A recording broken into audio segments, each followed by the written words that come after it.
Hello, welcome to this episode of Pioneering Perspectives.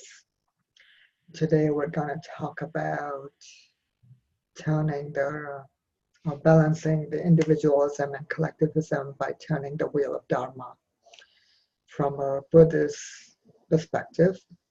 And we have my guest here, Penpa Dolma, and her expertise is alchemy of suffering into wisdom through shadow work. And I'm going to just read her bio. Penpa Dolma is a truth seeker, visionary, decolonizer, alchemist, and dot connector who uses the techniques of yoga, dharma, meditation, inquiry, and investigation of self and reality to heal herself and others whilst working in service of a better world. She was born in Tibet, escaped to India as a refugee, and lived there till her early 20s when love brought her to America. Penpa now lives in Colorado with her husband and son, where they run innovative yogis as a vessel to share their gifts with the world. And this is a topic that I've been curious for several years myself because I grew up in a collectivist culture in Burma, in a Buddhist country myself. And then I came into America, which is a very individualistic country. But later I learned that even within this backdrop, there's a 40-year cycle where society swings back and forth between the individualistic and the communal or collectivist cycle in reaction to the previous cycle, in reaction to the extremes of when Penpa approached me with this topic, it really piqued my interest because, ideally we don't want to be swinging back and forth every 40 years. We want to balance the two and go through the middle way or the middle path that the Buddha talked about. So this is very exciting. Thank you for being here, Penpa. Welcome. Thank you so much, Kundan, for this opportunity. Yes, there's just so much of the intersections of issues that you and I and many find ourselves in. And so it feels like it's about time that we really come together instead of trying to, keep swinging on the both extremes. And then, it just goes on and on and on. So with this, our hope is that our life experiences teaches us lessons, and then we move forward the humanity instead of just swinging and getting stuck in the same cycle of choosing sides. Instead of like, okay, we are all the sides, they all live in us. We see it outside, and there is no future without dealing with what's here that we're faced with. Yeah, for sure. So yeah, I'm really curious about this topic, right? And well, first of all, define the wheel of Dharma, right? For those who are completely new to this, right? I did do some research also since I grew up, in a Buddhist country. My understanding is it's talking about the Noble Eightfold Pathway, right? And so, yeah, let's talk about it. What exactly is it? So the way that we have defined it is there are lots of ritual aspect of it. We try to strip that out and then bring it in a secular way of why it will make sense. So first of all, like define Dharma, right? Everybody defines Dharma differently. So Dharma in general is like a Sanskrit term for sort of a righteous, way of living, or of truth. And it's like a law of order in the cosmos of a sort. And so in the Buddhist term, we go through, Dharma in terms of like what is the truth about the reality, what we can see and what we cannot see. And from innovative yogis, what we are spreading is very basic, principles of Buddhism. It's not high level. It really makes sense. But when we have swung to the extremes of individualism and materialism, we access our reality from this lens of just pure materialism, and then we kind of are stuck not knowing how to deal with all that's immaterial that comes up, emotions, thoughts, and change, right? Uncertainty, and all these aspects. And so from Buddhist, when Buddha turned his wheels of Dharma, the basis of his first turning was on the dukkha, on this teachings of suffering, that there is this existence of suffering, and then the path, of this, causes and conditions, the cessations, and the path. And the path of the cessation is the Eight Noble Truths. But that's one aspect of it. And then there's another, the impermanence, and no self. Those three principles, like three marks of existence, we call it. And when we look at the reality, like when I look at it, I really feel lots of sufferings are there because we're trying to make everything that's impermanent into permanent, like, physical appearance. And it ages, and we're trying our best to make sure that we don't age. And, and then in order not to age, we consume all these material resources. And then similarly with not understanding impermanence, we also get stuck in the self-image. If we really understood impermanence, then there's so much freedom in reinventing ourselves constantly. And this brings me back to you all know Harari talks about that. In the coming time demands that we're able to reinvent all the time, because we have no guarantee what that future looks like.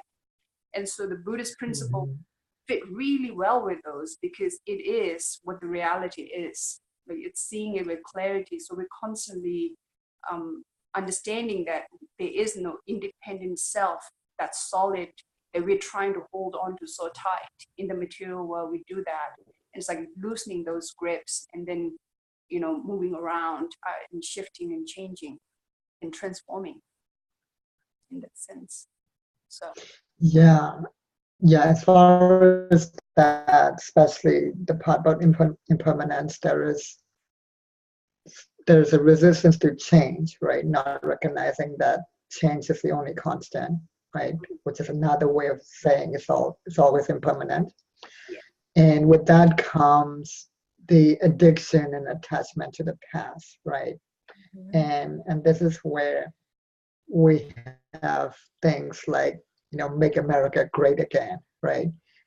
Which is, Trump's slogan. And first of all, when was it ever great? It was great for some people, maybe for the white people, for their dominant class. But it's also this nostalgia for the past.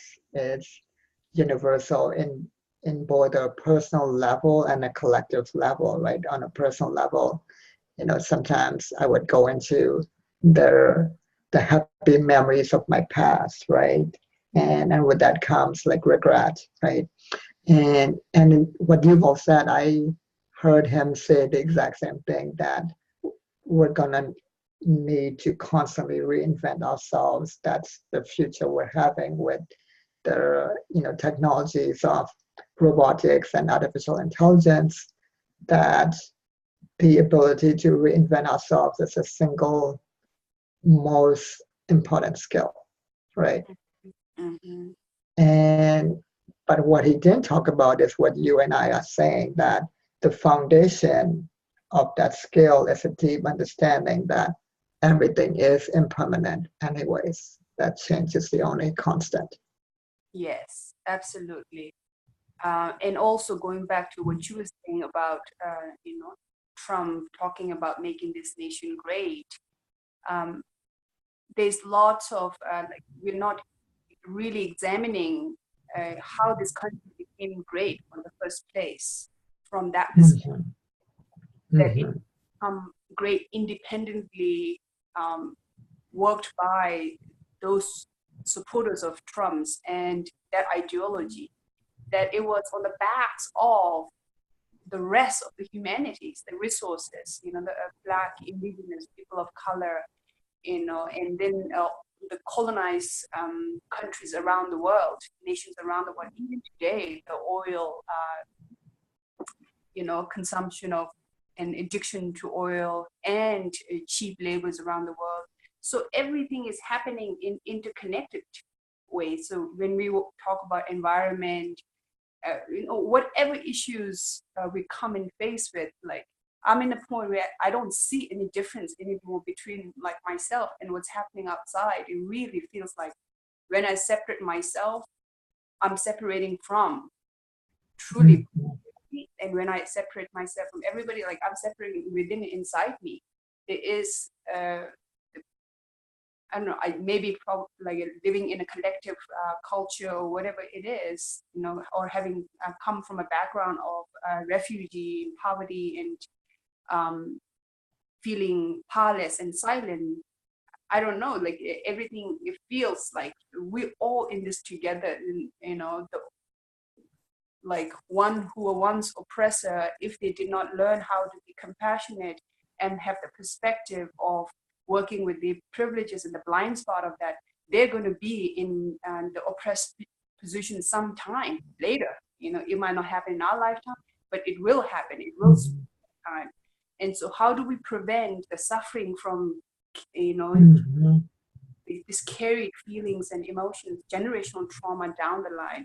So the work we're doing is not just for ourselves, but for the future generations as well, to clear out all these karmas and balance it so that we can actually, focus on living the purpose of our life, find whatever that is, like, finding meanings, like really coming to life and then living with joy and,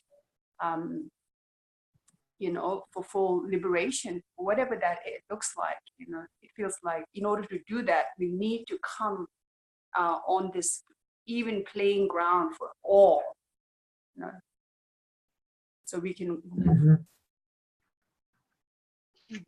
Yeah, that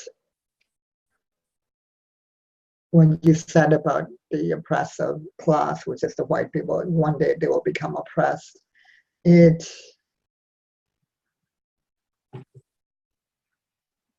What's interesting is that I once read an article written by a woman who is half Native American and half European, so half indigenous, and she was talking about how when you look at the prehistory of Europe, before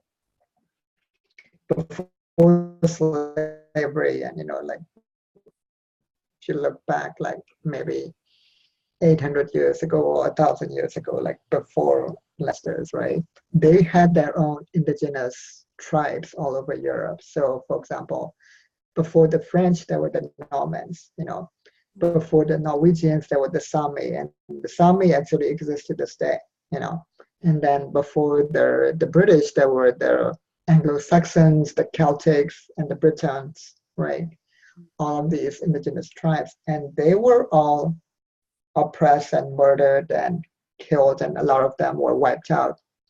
And then their descendants became the white people of today, and they became the oppressors of today. And they took on a victim mentality that exists even to this day that we've discussed this before, that I call the reverse victim, where they would oppress somebody and then they would cry victim and claim to be the victims. They, for example, in India, they oppressed, there was 100 Kali worshipping indigenous tribes in India, and they first criminalized them as thugs, called them thugs, and then they murdered all of them.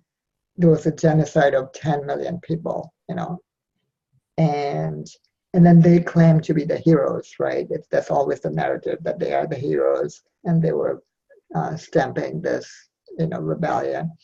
And even to this day, like whenever a white cop murders a black man, they always say, "Oh, I was so scared. That's why I shot him." Right? That's always. So it's almost like they're still carrying this generational psychosis from 800 years ago of actually being actual victims in those days, but they're no longer victims right now. They're the oppressors now. So it really reminds me of that, like that the cycle that you described, that you said will happen, actually already did happen, way back in history. Yeah, absolutely, absolutely. For myself, I found that doing this work, it's so easy for me to get into, taking sides on either ways. In the beginning, of course, Mm-hmm. from this refugee background, is like, really feeling like a victim. And I also felt very disempowered as a result. And then finding a little bit of platform when I married a Mm-hmm. white person here. So my husband is a white passing person. And so I'll put all my rage onto him, and I became the oppressor in the relationship, and him feeling guilty for being a woman Mm-hmm. would take it. But then there's so many unconscious conditioning that had happened that he would revolt back and call me out. Mm-hmm. And it would re-trigger those traumas, and then it would be a real volatile environment. Mm-hmm. And so doing this work in an interpersonal relationship, what I recognize is really, I'm a solution-focused person, but I cannot bypass all the betrayal and abandonment of humanity that we have done with each other. And so, how do we move forward without bypassing, yet reconciling all of this, where I can't sit in my rage forever and and keep putting the blame on him. I know in my relationship how much power I have to make changes and transform our relationship. And yet, not doing my own shadow work would lead me to just put a blanket statement and put up all the blames on him. And so when I went deep into that, it kind of felt like really the focus needs to be like, we need to go individually, and then also remember like who we're doing this work for. Me getting into him constantly, is it just for me to discharge my pain that I have felt, or am I doing this work not just for myself, but everybody around, and generations to come also, those who don't have the platform and seat on the table. Basically, I have a seat on the table, I'm married to this person already, but there's so many who don't have, like kids on the streets, really like this.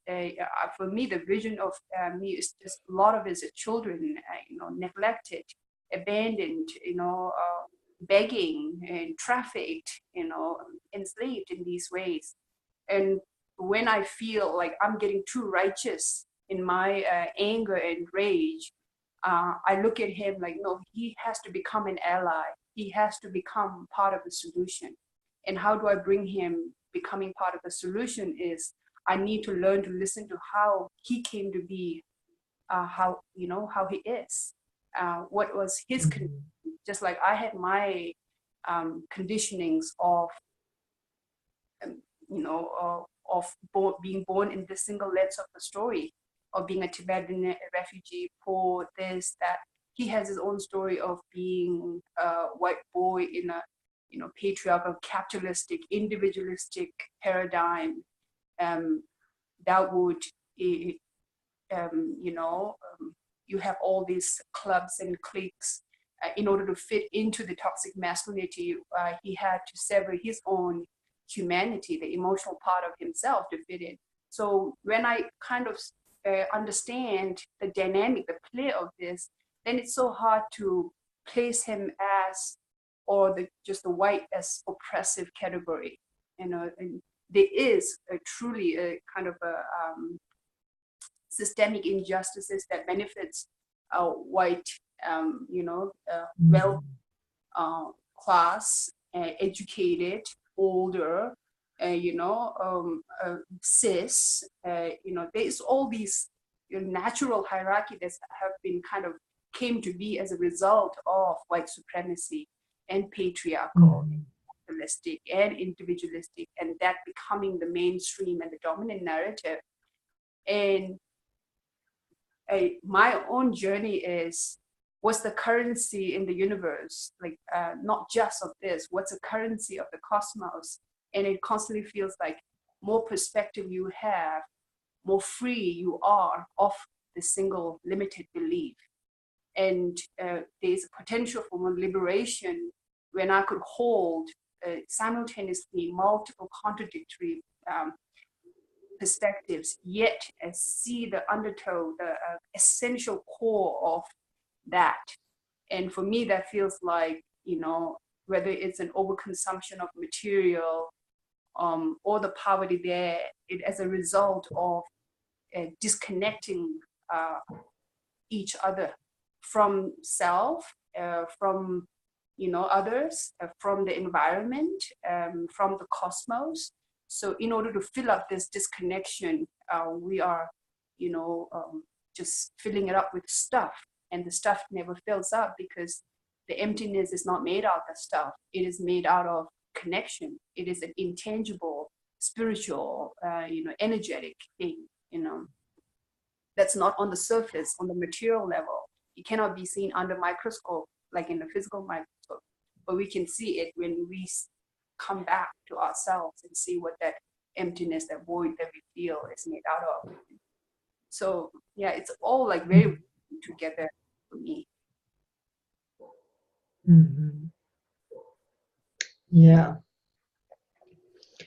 And you call yourself a dot connector too, right? And because you see it as all interconnected. And for me, the way I'm connecting the dots is that all of these isms, such as racism and sexism, ableism, homophobia, all of these and even speciesism, like the way we treat animals and the way we treat nature, it's, in a 40-year period from 1970 to 2010, half the wildlife vertebrates have disappeared. And at this rate, because it's exponential, in 7 years or 2026, all wildlife will have disappeared. And so on the one hand, in capitalistic terms, we would have succeeded completely because in 7 years we'll have completely subjugated nature and domesticated it completely. Unfortunately, it's going to cause more pollution, more environmental destruction, and it's gonna cause all of these virus infections, fungi infections. And we're not going to have the natural wild, protection that we used to have. Everything is going to be like sanitary and super protected, like the sanitization of nature or the domestication is like the root cause, the root thing that's like connecting all the dots. And because we're trying to domesticate each other as well, and we're domesticating, controlling people who are in the oppressed class, whether they're women, whether they're gay and transsexual, whether they're Black, Indigenous, so on for you, like the root cause. Yeah, absolutely. Absolutely. It's like, if I listen, I keep hearing like, who would want to subjugate everything and domesticate everything that is not domesticable? that whose domestication would lead to the destruction of this self who's trying to subjugate and control. And for me, what comes is like someone who's very, very confused, who has no clue how this reality works. Who's very afraid of uncertainty, of unknown, of others, that they would need to use force and aggression in order to put people into boxes or, to domesticate them. And so I asked, like, how do we rehabilitate that kind of, mindset and that kind of confusion and disease? And it comes back to, really, the subjugation is done through aggression and force and control and competition and separation and disconnection. So the antidote has to be the opposite of that. And it has to be connection, it has to be wisdom, it has to be love, it has to be compassion, it has to be honesty and truthfulness, it has to be interconnectedness. And so we talk about like the feminine and the masculine aspects of ourselves. So it feels like you need to come to a balance in harmony in order to move forward. And the patriarchal energy feels very, it's very, isolating. It's very limited. Its creativity is also very limited. It only, like I think about capitalism and all the innovation and the creativity that has gone into making capitalism the dominant narrative. And it really feels like, it is only good for making profits at the cost of everything else. And so that needs to shift. And if we could tap into the emotional, the spiritual, connecting aspects of ourselves, and then have the same dedication of the patriarchy to manifest, then we could create miracle and heaven on this earth. We could actually, the innovation that comes, the technological innovations that would come, would be part of a closed cycle of the nature, that when you create, during the designing process, that you actually think about how the waste is going to, dissolve back or decompose back into earth without causing damage. Nature does it beautifully. In nature, one organism's waste is another organism's, food and nutrients, and every part has a role, and they're all working together in collaboration. Nobody's saying no. I'm the decomposer under the ground, and I must see, the fruit and the flowers at the top, and there's no, kind of competition. Everybody knows their own place, and it's like living your own Dharma in that sense. And so I'm hoping that, we're in a time where that is possible. Collectively, we could wake up to that kind of future, a paradise on earth. We have abundance of, resources, and we can take care of everyone in the whole world if we can imagine that first. Yeah. Maybe it goes back to what you said earlier about not understanding that everything is impermanent. So this illusion that, if you control everything enough, if you have enough control, that if you subjugate it enough, if you domesticate it enough, that finally, we'll have permanent bliss, right? This delusion, right? And from this delusion comes that fear of uncertainty that you talk about. I think that's what it is. Like, but if we can accept that everything is impermanent anyways, then we will not try to control that grip on control, that we have, Yeah, it's a fascinating, when we watch the entrepreneurial space or the creative space, it's so much from an individualism perspective. It's so much effort in creating, it's so much effort in like, how do I bring a new product that would do this? And then when you look around, everything looks just the same, towards making some sort of profit. And it's like, how can you just open up heart to everything and everybody here? Like, and then I bet you'll come up with a much better solution. There's like, because there's a lot more people to serve than that niche of a white, wealthy, pocket, that you're trying to, get you're trying to make a profit from there. And so it really feels like such a waste of the creativity that already exists. Like, why are we doing this? Like, we are like really geniuses. Like, we are. What if this is already a paradise? What if this was already a heaven? Because when we look at nature, effortlessly, creating so beautiful, all of us, and then it's just a confusion, destroying it, making a hell out of it. And so it's just asking ourselves, like, what are we doing? And what's the point of what we're doing? Like, what is the purpose of this gift that we came to here on this earth with? Like, and if we're on our deathbed and we're assessing our life, like, how would we feel? And it's like, did you kind of get all of existence, like the precious human life that we have, or I don't know. There's just so many questions that we need to ask, so that, and stop wasting resources in a pursuit of figuring ourselves.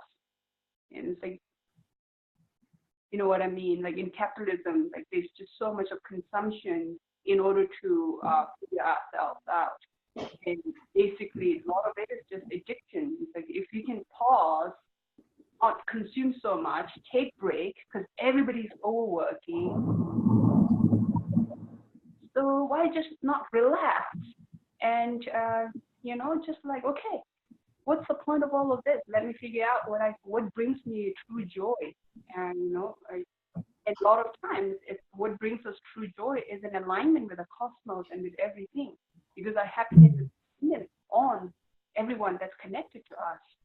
So that's one thing. And secondly, with the patriarchy, it really feels like,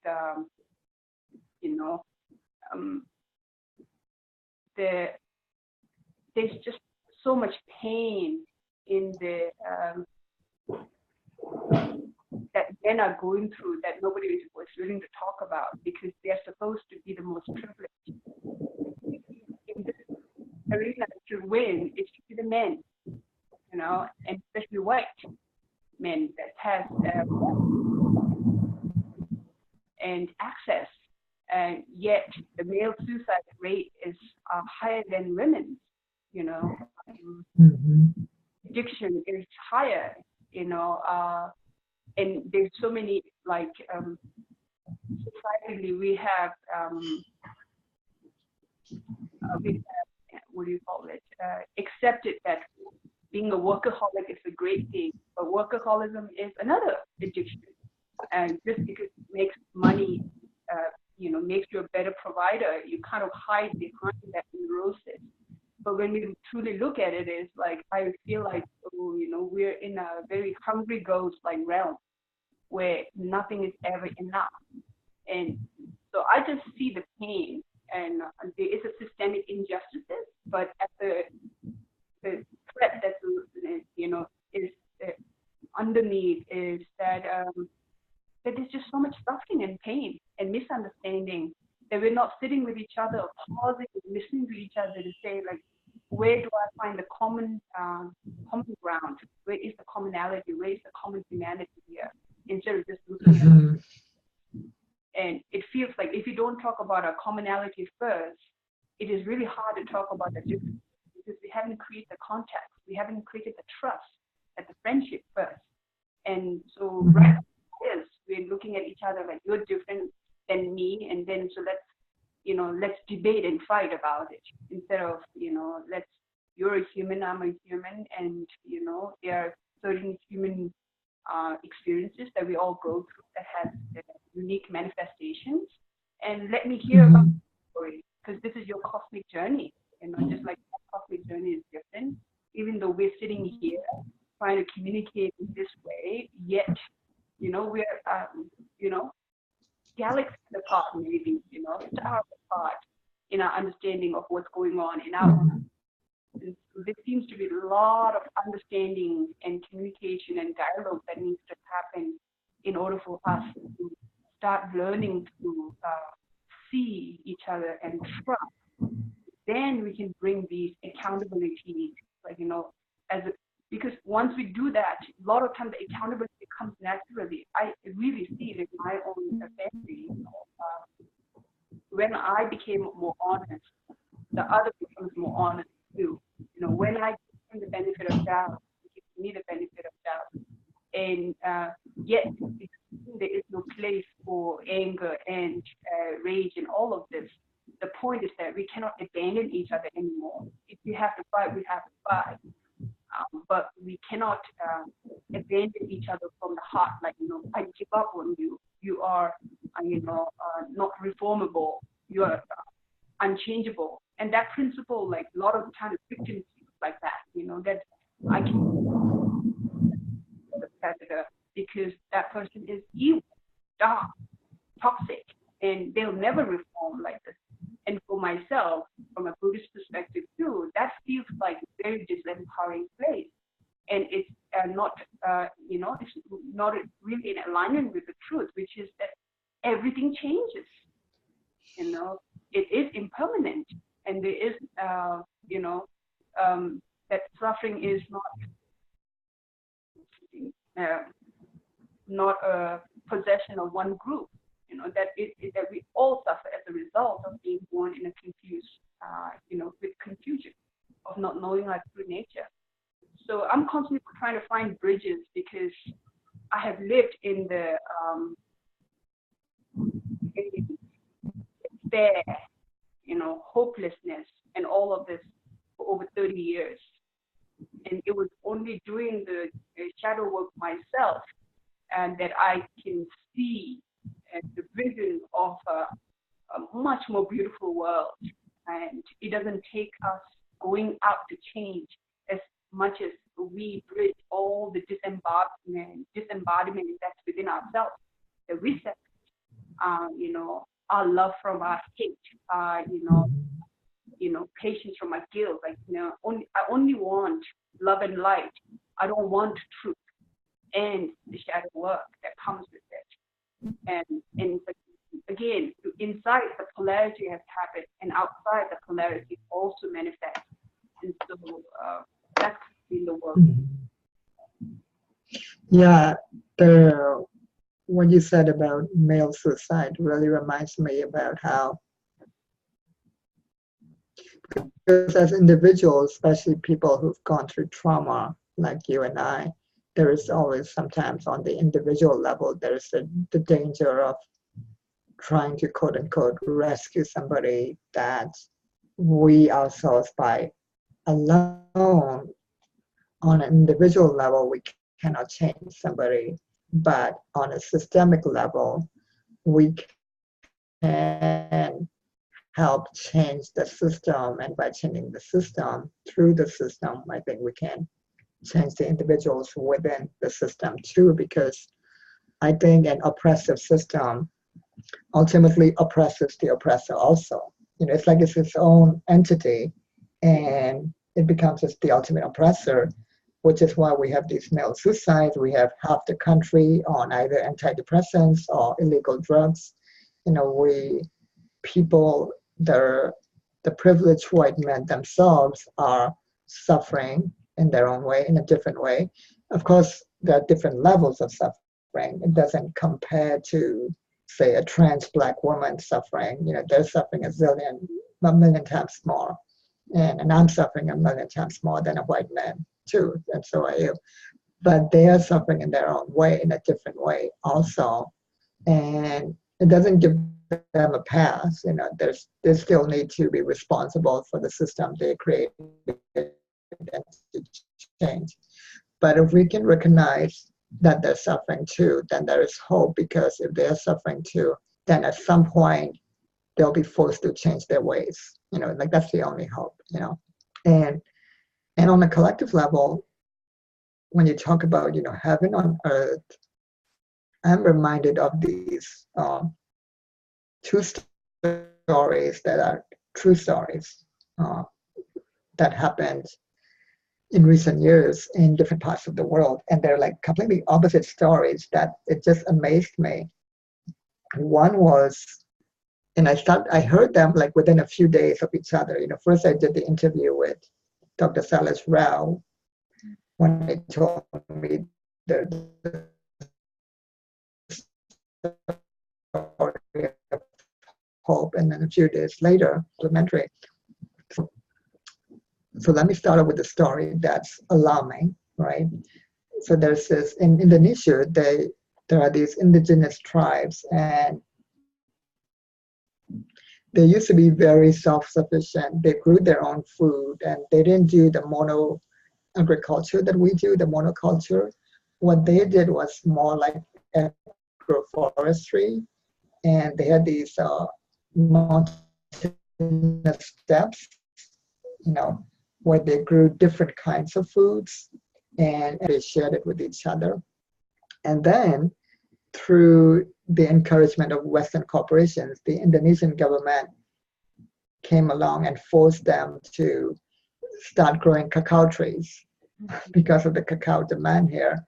And they, you know, destroyed their crops, and they started fencing up, and they even said in exchange you can own your own land, you know. For the first time they learned private ownership, you know. And unfortunately what happened was they didn't understand the ecosystem in Indonesia, that there was this particular fungus that can attack cacao trees. So after a few years, they lost their food, and they lost the cacao trees too, because the cacao trees were attacked by the fungus. It's a really sad story. Like, but on the other hand, I've learned that in India, it's the exact opposite story. Like there was a couple that bought a coffee plantation, and they removed the fences and allowed the wild animals to roam free again. And it was like close to the neighboring national forest. And within a few years, because the wild animals kept dropping their poop and dropping these different jackfruit seeds and different seeds all over, within a few years, it became a thriving tropical forest. In fact, you know, the guy who told me the story about Indonesia, he also told me that what's happening right now in the southern border with the fences, yes, it's very bad in terms of, you know, what's happening with the children, but he also said that because no humans are there right now, nature is coming back in those fence places, and it's growing back these trees, you know. And I was like, oh my God, you know, and this is happening all over the world. Like the same thing happening in the border between North Korea and South Korea, because there's no human there, nature's coming back there too. You know, the wildness is coming back. Yeah. So that's giving me hope, all of these stories. Like, yeah, totally.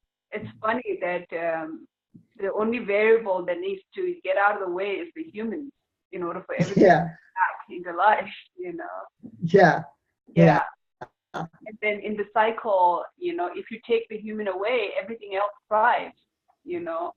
And if the human is there, everything gets destroyed, including the human, you know. Even though in the short term the humans might be thriving, in the long term we're working towards our own extinction, you know, as a result of not understanding how you know, this ecosystem is. Yeah. Right. Yeah. Well, the guy that I interviewed, he said that, you know, because that's such a depressing perspective,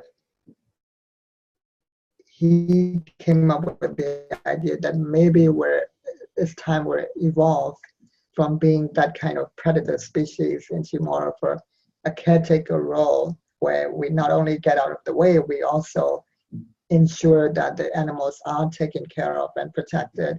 Because, one of the things that the couple in India did was, they not only let the animals roam free, they protected the animals from the poachers that were coming in. They would shoot off the poachers, make sure they don't come. So that can be our new role, to going from being against nature to being respectful stewards and caretakers. Absolutely. So, yeah. So tell me about what is your own definition of individualism and collectivism, especially, coming as a refugee from Tibet, because similar to my own story, you had your own oppressors, which were in your case the Chinese invading Tibet, which is why you had to, flee to India. So the Chinese in this case were the oppressors, and yet even Tibet was very collectivist, right, in its culture, isn't it? And so is the India that you grew up. So what are the extremes of collectivism and what are the extremes of individualism, and how do we create that paradise on earth that you talk about? That's where even the technology is in harmony. Yeah.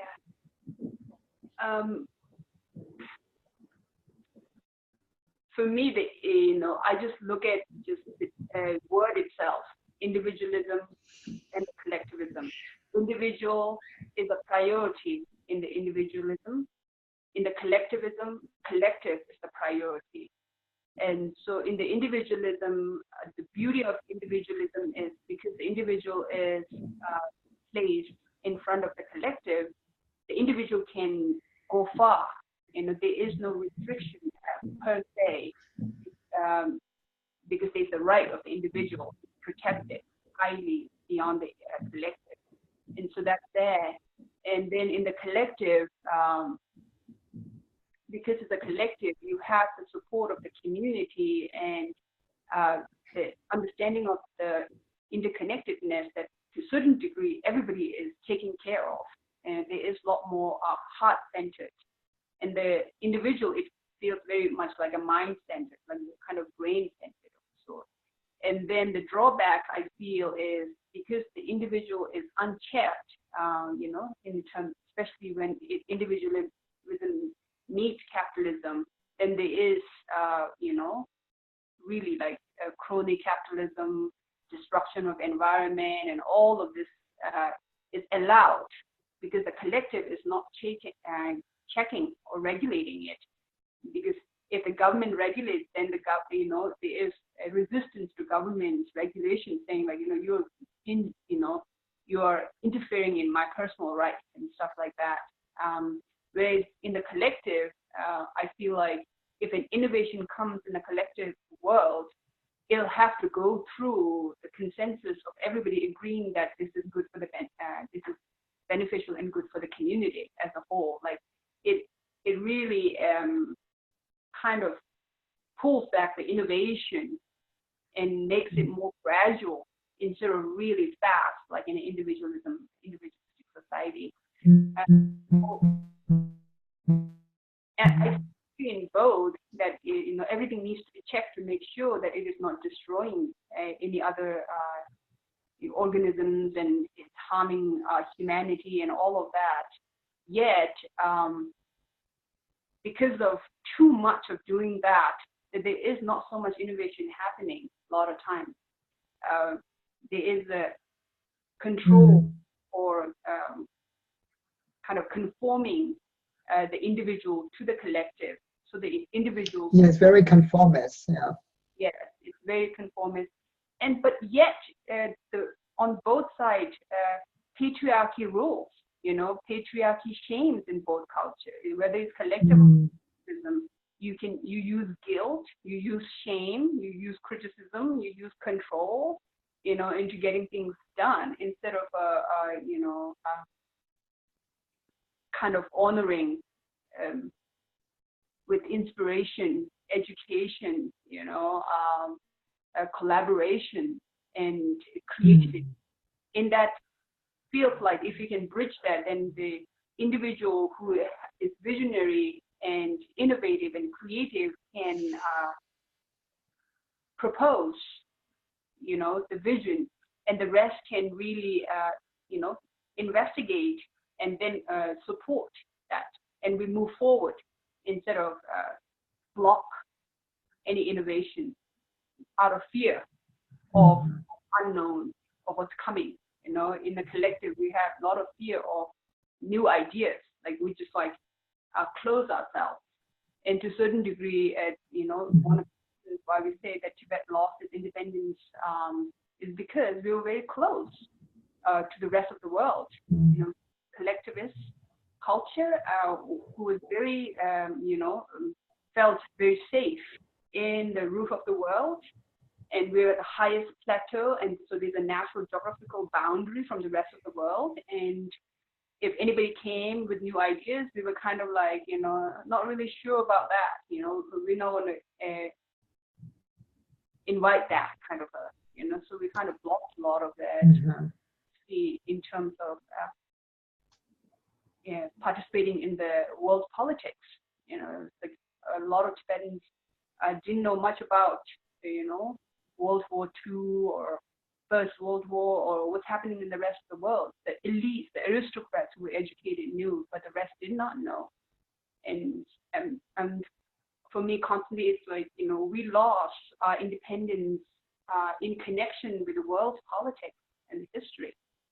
Before Second World War, Japan and China's, fight led to a lot of the issues, the rise of communism and all that stuff. And in the Second World War, having China siding with the United States and the Allies got the grace of that, and that allowed for them to thrive in such a way that they were able to occupy, Tibet, Uyghurs, the Inner Mongolia, and Turkestan, and all of that.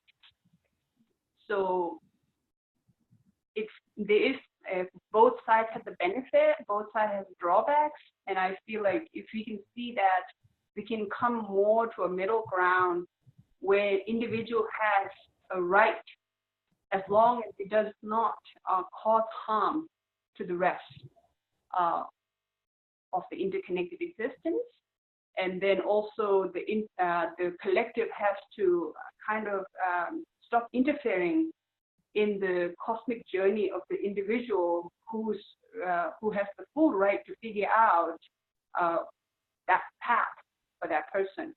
Especially when we talk about what's the point of all of this, like for myself, it is truly liberation, true freedom, waking up to our true nature, and from that freedom, living this life joyfully with the rest of the existence, and then moving on with that. And so if that is the case, then I feel like everybody needs to have the right to pursue their own path. Yet it has limitation where if there's a borders and boundaries in our skin, there's inside and outside, and there is a limitation, and we need to honor all of that. And a lot of it has to do with causing harm. Like, we can't cause harm to others, and including ourselves.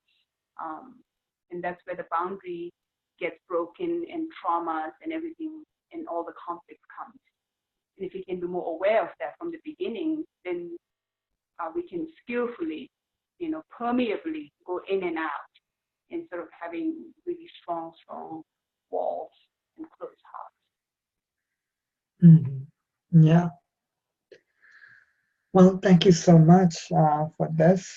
This has been great, and we will go on to the Facebook version after this, which will be a shorter version, and I'll probably make it more story-based.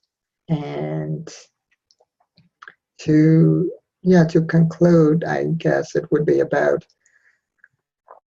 trying to be in harmony with nature and also with the clear Dharma or clear truth about our existence beyond the confusion, clearing the confusion so that we can move away from the extremes of individualism and collectivism. Like you said, collectivism is conformist and slows down innovation, and then individualism is it can tend to be very fake and not caring about the community or each other, and too fast, right? Like in their so-called innovations, like without discussing whether we should do that innovation, right? It's almost like two sides of the same coin, really, in different ways, because you also said in both, patriarchy is there, that oppressive, destructive, almost like a mind virus is there. Yeah. So yeah, thank you so much for being on this call. Thank you so much, Kundan, for this opportunity. It's a pleasure. Thank you. All right. And your website is innovativeYogis.com, right? Is that how people can reach you? Mm-hmm. Yeah. Okay. Yeah. Thank you. All righty. All right. Bye.